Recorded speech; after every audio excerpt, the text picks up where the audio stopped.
उत्तर प्रदेश की राजनीति में एक फैसले के बाद हलचल तेज हो गई। ये हलचल उस समय मची जब पंचायती राज विभाग के एक आदेश ने जाति और धर्म के नाम पर कार्रवाई करने की मंशा दिखाई।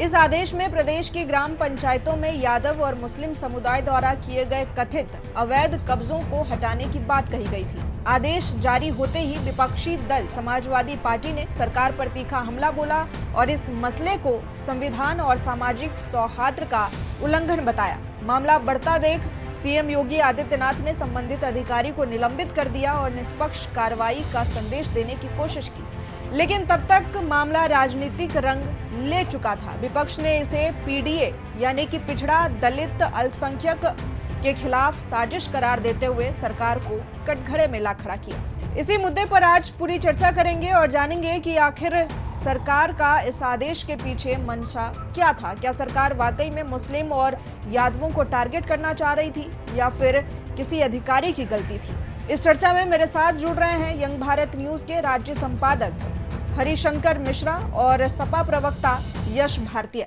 सर, बहुत बहुत स्वागत है आप दोनों का हमारे इस चैनल पे यंग भारत न्यूज में। सबसे पहले मैं आपसे सवाल करना चाहूंगी भारतीय जी, सरकार अगर कोई फैसला लेती है, अतिक्रमण हटाने का फैसला लिया, लेकिन इसमें भी आप लोग ने मुस्लिम और यादव का एंगल खोज लिया। नहीं, इसमें हमने कहा एंगल जोड़ा।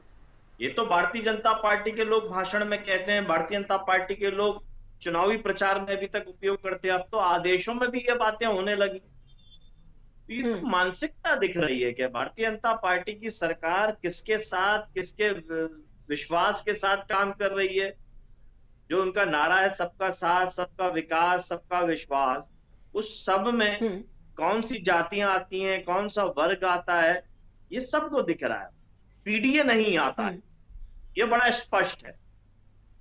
जिस तरीके से मुख्यमंत्री योगी आदित्यनाथ जी को अपनी जाति पे गर्व है, जो सन्यासी हैं, सन्यासी की कोई जाति नहीं होती, तो ये ढोंग करने वाली ढोंगी सरकार ये किसी के साथ नहीं खड़ी है। ये किसी के विकास के लिए काम नहीं करी, किसी के विश्वास पर खरी नहीं उतरी है। ये केवल और केवल विनाश की राजनीति कर रही है। और विनाश आज के समय में सीधे तौर पे उत्तर प्रदेश के 14 जिलों में दिख रहा है, जो बाढ़ के हालात बने हुए हैं। 20,000 करोड़ से अधिक प्रयागराज में महाकुंभ के नाम पे खर्च किया गया। पिछले 11 साल में स्मार्ट सिटी के नाम पे जो पैसा खर्च किया गया, उसकी मां गंगा ने, यमुना जी ने अपना रौद्र रूप दिखाते हुए बता दिया कि आपने केवल और केवल भ्रष्टाचार किया है।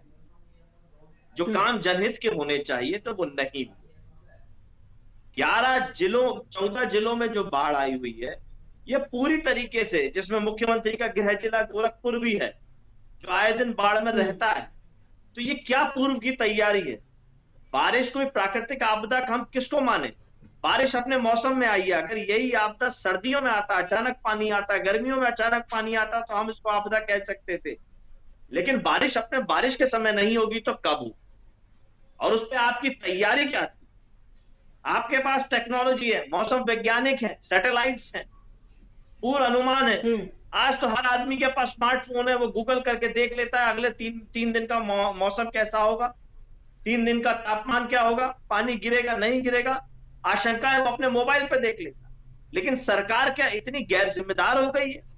क्या टेक्नोलॉजी से इतना पिछड़ गई है, उसे नहीं पता चलता कि बारिश में बारिश होगी और हमें तैयारी करनी है पूर्व से। तो ये जो गैर जिम्मेदाराना रवैया भारतीय जनता पार्टी की सरकार का है, ये सभी जाति, वर्ग, क्षेत्र, हर वर्ग के लिए आज भारतीय जनता पार्टी की सरकार में कोई एक वर्ग बता दीजिए, क्या महिलाएं खुश हैं, क्या पुरुष खुश हैं, क्या बच्चे खुश हैं, किसान खुश है, व्यापारी खुश है, छात्र खुश है, अध्यापक खुश हैं, सरकारी कर्मचारी खुश हैं, कौन सा वर्ग खुश है। हर वर्ग को अगर प्रताड़ित करने का काम किसी ने किया है तो भारतीय जनता पार्टी के लोगों ने, भारतीय जनता पार्टी की सरकार ने किया। जी हरिशंकर जी, जिस तरह से सरकार ने आदेश दिया, क्या अब तक जो आरोप लग रहे थे कि बीजेपी जो है धर्म आधारित हिंदू मुस्लिम की राजनीति करती आई है, लेकिन क्या अब जाति आधारित राजनीति भी बीजेपी ने शुरू कर दी है? ज्योति जी, इसको इस तरीके से नहीं देखा जा सकता। ये एक सरकारी अधिकारी का आदेश था, पंचायती राज निदेशक का आदेश था, जो कि पूरे प्रदेश में गया। हालांकि सरकार के लिए एक मुश्किल सी इस आदेश ने खड़ी कर दी है। सरकार ने डैमेज कंट्रोल की कोशिश तो की है, और अधिकारी को हटाया भी है। लेकिन इसका इस हम्म। पूरे आदेश का और जो सपा को जो मौका मिला, सपा ये मौका बिल्कुल भुलाना चाहेगी। राजनीति में इस तरीके के मौके जब मिलते हैं तो राजनीतिक दल एक दूसरे पर हावी होने का प्रयास भी करते हैं। मुख्यतः जो सरकार मुझे लगता है जो बैकफुट पे आई है, उसके पीछे कारण आने वाले ये ग्राम पंचायत चुनाव हैं। ग्राम पंचायत चुनाव में इसके जी। परिणाम भी अलग हो सकते हैं। उनको कुछ न कुछ इसका नुकसान उठाना पड़ सकता है। और दूसरा, जहाँ तक ये अगर थोड़ा-सा अगर जाएँ तो समाजवादी पार्टी की राजनीति में पीडीए एक बहुत बड़ा हथियार है।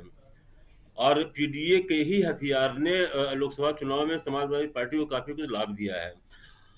वही राजनीति लेके समाजवादी पार्टी आगे भी चल रही है। अब जब कोई ऐसा आदेश बीच में आता है जिसमें कि सीधे-सीधे जो है मुस्लिम और यादव पर अटैक किया जाता है मैम, तो निश्चित तौर पर जो है कहीं न कहीं से समाजवादी पार्टी के आरोपों को बल मिलेगा। और सरकार के लिए यही एक ऐसी चीज़ है जिसकी वजह से उसे अपने कदम पीछे खींचने पड़े हैं।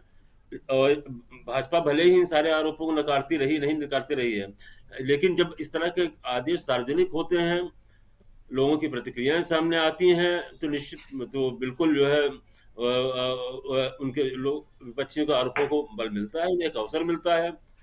आगामी राजनीति इसे और जो मुखर रूप में भी देखा जाएगा ना।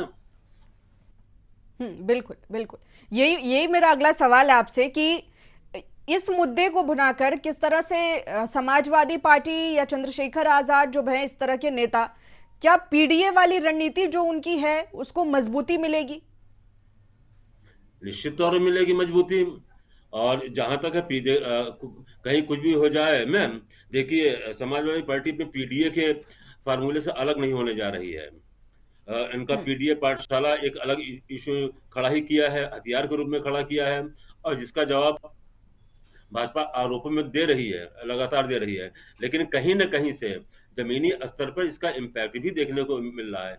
ये जो अगर आप प्रदेश की राजनीति देखें, तो ये पिछड़ा और अल्पसंख्यक में और दलित, इनकी इनकी मुख्य जी। भूमिका होनी है। और मुख्य भूमिका हमेशा रही है, जिसमें पिछड़ों की भूमिका अत्यंत महत्वपूर्ण हो जाती है। तो यादव और मुस्लिम तो हमेशा सपा के साथ दिखाई ही पड़ते हैं मैम, लेकिन अन्य पिछड़े भी मैम अब जोड़ने की कोशिश समाजवादी पार्टी करेगी, कर रही है। और निश्चित रूप से चुनाव में इसी फार्मूले के साथ आगे भी जाएगी। यश जी, मेरा सवाल आपसे है कि सरकार ने इस पर अधिकारी को सस्पेंड भी कर दिया। आप सरकार के इस कदम को कैसे देख रहे हैं कि डैमेज कंट्रोल कर रही है सरकार अपने फैसले पर, या फिर एक बड़ा उदाहरण है कि अगर किसी ने जाति आधारित या धर्म आधारित राजनीति करने की कोशिश की या ऐसा कुछ करने का कोशिश भी की तो उस पर एक्शन लिया जाएगा? ज्योति जी, भारतीय जनता पार्टी की सरकार पहले टेस्ट करती है, उसके परिणाम क्या आते हैं, उसके रिजल्ट्स क्या आ रहे हैं, उस पर आगे बढ़ते हैं। बाबा साहब अम्बेडकर जी के नाम के साथ राम जी जोड़ना, फिर उसको प्रचार करना, ये अनुसूचित जाति, जनजाति, पिछड़ा वर्ग और उन वर्गों के साथ में एक टेस्टिंग थी कि क्या स्वीकार्यता करी जाएगी राम जी के नाम को बाबा साहब के नाम के साथ में। जब नहीं की गई तो उन्होंने फिर पीछे कदम उठा लिया। एट्रोसिटी एक्ट में भी यही चीज की गई कि पहले उसको कमजोर करने का काम किया। जब अनुसूचित जाति जनजाति वर्ग आक्रोशित हुआ, खुद भारतीय जनता पार्टी के नेता आक्रोशित हुए, तब उसमें वापसी करी और उसको और मजबूत करने की कहानी करने लगे। इसी तरीके से पिछड़ा वर्गों को लेकर इससे तो नुकसान उन्हीं का है ना सर? नहीं, इससे नुकसान तो बीजेपी का ही है। देखिए, नुकसान सीधे तौर पे ये पीडीए के लोगों का करते हैं, और जब पीडीए के लोग प्रतिक्रिया देते हैं तब ये उस चीज पे वापसी करते हैं। इनका काम केवल एक ही है कि संविधान खत्म करके मनुस्मृति को स्थापित करना है, तिरंगे को खत्म करके भगवा स्थापित करना है, हिंदू राष्ट्र बनाना है, जो भारत राष्ट्र, जो भारत की खूबसूरती है उसको खत्म करना है। इनका मकसद केवल ये है, उसके लिए लगातार कार्यक्रम चलाते रहते हैं। ये जो अधिकारी था या कोई कर्मचारी था, ये केवल एक मुखौटे हैं, ये केवल एक छोटी मछली है जिसका नाम लेकर के काम कर रहे हैं। किसी अधिकारी की खुद की मर्जी नहीं होती, ये सरकार की मर्जी होती है, तब आदेश जारी होते हैं। और ये अगर आदेश उसने जारी किया है तो ये ऊपर से आया है, निश्चित तौर पर मानसिकता दर्शाता है कि सरकार के अंदर किस तरीके से अधिकारियों की मानसिकता को पनपाया जा रहा है और सरकार की मानसिकता किस दिशा में काम कर रही है। बहुत-बहुत धन्यवाद। जी हरिशंकर जी, मैं आपसे जानना चाहूंगी कि 2027 के चुनाव में या आगे जो भी चुनाव है उसमें सरकार के इस फैसले का, इस आदेश का, या उसके बाद जो उन्होंने डैमेज कंट्रोल के लिए कदम उठाया उसका किस तरीके से प्रभाव पड़ेगा? अगर गौर से देखें तो सिर्फ इस एक आदेश का प्रभाव नहीं पड़ने जा रहा है। समग्रता में जो प्रभाव पड़ेगा उसमें इसका आंशिक असर देखने को मिल सकता है। अब देखिए, इस बात से नकारा तो नहीं जा सकता कि ध्वस्तीकरण या अन्य जो एक्शन कार्रवाई हुई है उसमें अधिकांश शिकार जो है वो अल्पसंख्यक ही हुए हैं। हो सकता है अब ऐसा मतलब समाजवादी पार्टी कह सकती है कि एक ऐसा इरादतन किया गया। हो सकता है ऐसा इरादतन ना भी किया गया हो, लेकिन इस सत्य से इनकार नहीं किया जा सकता। तो जो समग्रता में जो ये चुनाव में जो प्रभाव डालते हैं उसमें यह आदेश एक कारक हो सकता है। बाकी राजनीति तो अब यूपी की राजनीति जातियों पर ही आधारित होती है, जातियों पे ही सिमटी रहती है। इसका फायदा भाजपा को मिला है, भाजपा ने इसका लाभ भी उठाया है और समाजवादी पार्टी को भी इसका पिछले लोकसभा चुनाव में लाभ मिला है। और जो ये जाति गोलबंदी की ही एक लड़ाई है मैम, जिसमें यह आदेश जो है एक थोड़ा सा महत्वपूर्ण हो जाता है। जी अच्छा, ये बताइए, ये जो आदेश दिया गया इसमें सिर्फ दो समुदाय जाति का नाम क्यों, कि मुस्लिम और यादव ने जो अतिक्रमण किया है उसे हटाइए? क्या बाकी लोगों ने कोई अतिक्रमण नहीं किया? ये या पहले से प्लान था कि आप इस तरह से प्रेजेंट करिए? देखिए, जहाँ तक इस तरह के आदेशों की बात की जाती है, तो अगर कहीं कुछ होता भी है तो अधिकारी क्या करता है, वो सत्ता के भाव को समझते हुए अपने कदम आगे बढ़ाता है। तो इसमें पंचायती राज निदेशक ने इस तरह का आदेश दिया है। कभी इससे पहले इस तरह का आदेश दिया भी नहीं जाता। ये पहली बार इस तरीके से आदेश दिया गया जिसमें कि सीधे से दो जातियों को टारगेट करने की कोशिश की गई है। तो आदेश इनका हुआ है तो कोई हमें नहीं लगता कि यह इरादतन ऐसा किया गया है या इसके पीछे कुछ वो रहा है। ये इस तरह के आदेश जब दिए जाते हैं तो अगर सही कहा जाए तो ये मौखिक चले जाते हैं, इनका कोई प्रमाण नहीं होता कि हमें इनको देखा। अच्छा, विशेष तौर पर जो भाजपा सरकार की रणनीति रही है उसमें यह रही है कि उसने हमेशा ऐसे लोगों को निशाना बनाया जो समाज के लिए नुकसानदेह थे, समाज के लिए खतरा थे, सामाजिक एकता के लिए खतरा थे। जैसे कि उदाहरण के तौर पर अगर देखा जाए तो अतीक अहमद के खिलाफ कार्रवाई या इनके खिलाफ मुख्तार अंसारी के खिलाफ कार्रवाई में, या अन्य जो और भी जो माफिया हैं उनके खिलाफ कार्रवाई, विजय मिश्रा के खिलाफ कार्रवाई में, ये सारी चीजें चलती आ रही पहले से ही। लेकिन इसका कोई लिखित आदेश थोड़ी ना होता है। ये सरकार की मंशा थी, हमें माफियाओं का दमन करना है, माफियाओं का दमन करना है। उन्होंने अपनी एक बात कही और उसी बात को अधिकारियों ने आगे बढ़ाया कि हमें एक नैरेटिव देना है कि प्रदेश को हमने माफिया मुक्त कर दिया है, अपराध मुक्त कर दिया है, यहाँ बदमाशों की नहीं चलेगी, यहाँ बुलडोजर को एक करंट के रूप में लाए, एक प्रतीक के रूप में लाए। मैं बुलडोजर एक मानक बन गया सरकार के उठाए गए कदमों का। तो ऐसा लिखित आदेश अगर किया है तो मुझे नहीं लगता कि इसके पीछे सरकार को कोई मंतव्य रहा होगा ना। ये अधिकारी ही इसके लिए दोषी ठहराए जा सकते हैं और वो ठहरा भी जा रहे हैं। जी सर, आप मंशा की बात कर रहे हैं तो आप कह रहे हैं कि सरकार की मंशा नहीं थी, लेकिन जिस तरह से आदेश जारी हुआ है उसमें तो साफ है कि अतिक्रमण हटाना सरकार की मंशा नहीं है, बल्कि दो चीजें देखिए, जो सरकार की जो मंशा और अधिकारी का लेटर, दो अलग अलग चीजें हैं। ये इसका एक राजनीतिक पहलू हो सकता है कि भाजपा को घेरा जाए मैम, लेकिन सरकार कभी भी अपने अधिकारी से ये नहीं कहेगी कि इस तरह का आदेश जारी करो।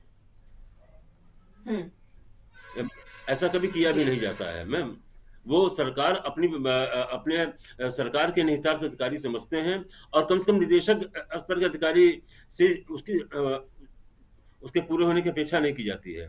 वो शासन स्तर पर बैठे बड़े अधिकारी जो है उसे आगे बढ़ाते हैं, सरकार की मंशा को पब्लिक के बीच ले जाते हैं मैम। तो मुझे व्यक्तिगत रूप में लगता है कि ऐसा इसके पीछे सरकार द्वारा कोई नियोजित ढंग से कोई आदेश दिया गया होगा, कहा गया होगा। कभी-कभार ऐसी चीज़ें ठीक। ज्योति जी भी होती हैं, अभी चीज़ें सामने आएँगी। अधिकारियों की आपसी राजनीति में भी ऐसी चीज़ें सामने आ जाती हैं। हम्म। ऐसी चीज़ें हो जाती हैं। जी। तो बहरहाल अभी अभी चूँकि पूरे तथ्य अभी सामने नहीं आए हैं, अभी सिर्फ़ इतना ही आया है कि हाँ, ऐसे एक आदेश जारी हुआ और उनके खिलाफ कार्रवाई हो गई। इस तो आगे हमें हम्म। देखना पड़ेगा, ये आगे यह प्रकरण आगे किस दिशा में आगे बढ़ता है। ठीक।